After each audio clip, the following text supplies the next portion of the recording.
पहले भी कहा था कि ये गठबंधन लोकसभा चुनाव के लिए है और आम आदमी पार्टी 90 की 90 विधानसभा सीटों पर तैयारी अपनी शुरू करेगी। ये जो मूल मकसद था इंडिया गठबंधन का, उस मूल मकसद में हम लोग कामयाब रहे। देश को, संविधान को, लोकतंत्र को बचाना मूल मकसद था। जो तानाशाही तरीके से भारतीय जनता पार्टी देश को चला रही थी, उसके खिलाफ ये इंडिया गठबंधन बना था। अगर आप देखें राष्ट्रीय स्तर पर तो उसमें हम पूरी तरह से कामयाब रहे। पंजाब से पूरी तरह से wipe out Bharatiya Janata party हो गई, चंडीगढ़ से पूरी तरह wipe out Bharatiya Janata party हो गई और 10 से ज़्यादा स्टेट ऐसे हैं जहाँ पे भारतीय जनता पार्टी शून्य पे पहुंच गई। पूरा बहुमत भारतीय जनता पार्टी नहीं ला पाई। अब बैसाखियों के सहारे पूरी सरकार उनको चलानी पड़ेगी और लोकतंत्र की जो असली ताकत है कि इसमें किसी एक व्यक्ति की तानाशाही नहीं होनी चाहिए, उस स्थिति में इंडिया गठबंधन पूरी तरह से कामयाब रहा। हरियाणा में भी अगर आप देखें तो पहले 10 की 10 सीटें भारतीय जनता पार्टी के पास थी। हमने कहा था कि 10 की 10 सीटें ये गठबंधन जीत सकता है।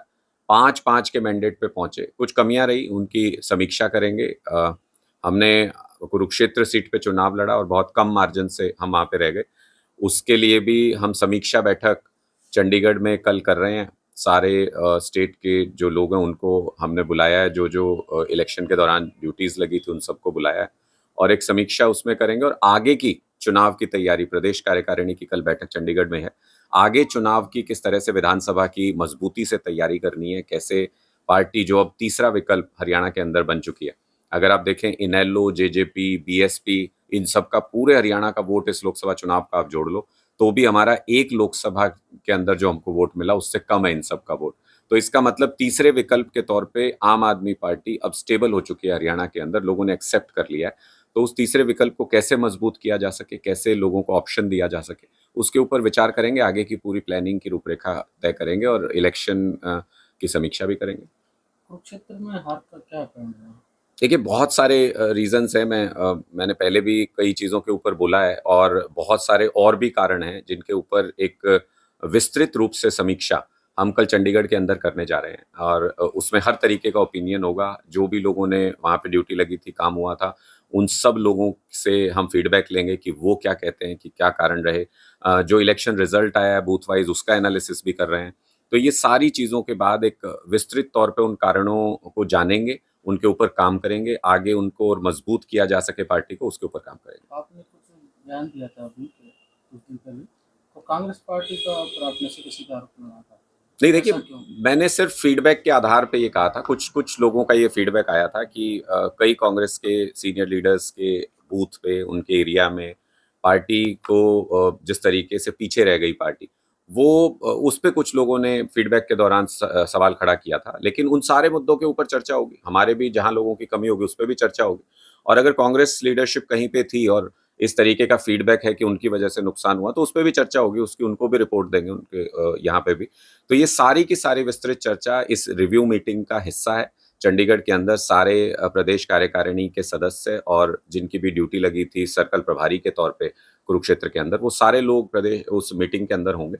उसमें रिव्यू करेंगे, सारे कारणों को जानेंगे, उन कारणों को दुरुस्त करने की कोशिश करेंगे। विधानसभा चुनाव जीतना भी तो है। जो आपने बयान दिया था उसमें पार्टी के प्रदेश अध्यक्ष उन्होंने कहा था उनका निजी बयान है। नहीं, मेरे ख्याल से वो सॉर्ट आउट हो चुका है और वो निश्चित तौर पे, मैंने तो अपनी बात कहने से पहले ये कहा था कि जो मुझे पर्सनल तौर पे जो फीडबैक्स मिले हैं मैं उसके आधार पे ये बात कह रहा हूँ। आधिकारिक समीक्षा पार्टी की हो रही है। आधिकारिक समीक्षा जब हो जाएगी तो हम पॉइंट आउट करेंगे कि कौन-कौन से कारण रहे हैं और उनको आधिकारिक तौर पे पार्टी जारी भी करेगी। तो मुझे नहीं लगता कि वो कोई मसला है, वो सॉल्व हो चुका है। आई थिंक उसमें उनको भी रियलाइज़ेशन हुआ तो वो चीज़ अब सॉर्ट आउट हो चुकी है। उस मुद्दे से हम आगे निकल चुके हैं। मेन कारण ये है कि हमको ये जानना है कि जैसे आप देखें कि सोनीपत की सीट है, इतने क्लोज मार्जिन से जीत गए। हिसार की सीट है, क्लोज मार्जिन से जीत गए। अंबाला की सीट है, क्लोज मार्जिन से जीत। गठबंधन की ताकत है ये। आम आदमी पार्टी अगर अलग चुनाव लड़ रही होती लोकसभा का, तो शायद ये तीनों सीटों के ऊपर बहुत मुश्किल होता, कांग्रेस यहाँ पे सीट नहीं निकाल पाती। तो ये सारी चीज़ें कि फिर हमारी सीट के ऊपर, कुरुक्षेत्र के ऊपर बहुत क्लोज मार्जिन से हार गए। तो ये जानना बहुत ज़रूरी है कि उसके कारण क्या रहे। उन कारणों को दुरुस्त करेंगे, उनके ऊपर विचार करेंगे। हमारा एक ही मकसद है कि जहाँ जो कमियाँ रही उनको दुरुस्त करके पूरी ताकत के साथ विधानसभा चुनाव की तैयारी करनी है। हमको सरकार बनानी है, हमको हरियाणा के लोगों के मुद्दों के लिए संघर्ष करना है। उसके लिए कहीं भी पीछे नहीं रहेंगे।